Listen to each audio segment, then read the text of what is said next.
Molweni sanibonani ninjani uMakhosi Mkhize okhulumayo. Lana ngiphethe isihlahla esincane nje. Lesi sihlahla lesi sinemsebenzi ejule kakhulu. Igama laso Imbuna lesi sihlahla.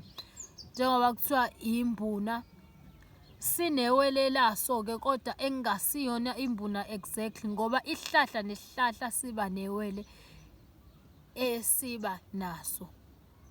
Imbuna ke yenzani? Imbuna mawukuthi unamacala, lo muthi lo uyasebenza, uyangena emthini yecala.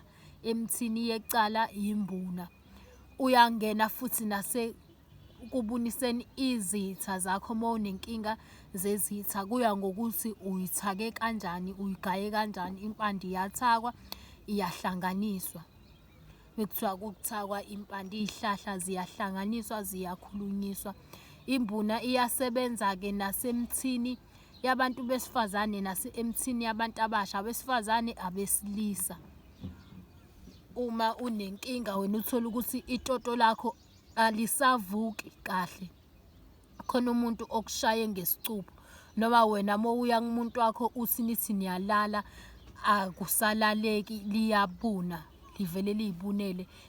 Lesi sihlahla ke lesi siyasiza entweni enjalo. Abanye bathi umalala. Nasi-ke usibona ngokuthi mawusithinta silale kanje. Imbuna. Ngiyacela ukuthi mawungakaze usubscribe kwi-channel yami, usubscribe kuyona. uMakhosi Mkhize lona okhulumayo. Ngiyabonga, uNkulunkulu ahlale nani. Amen.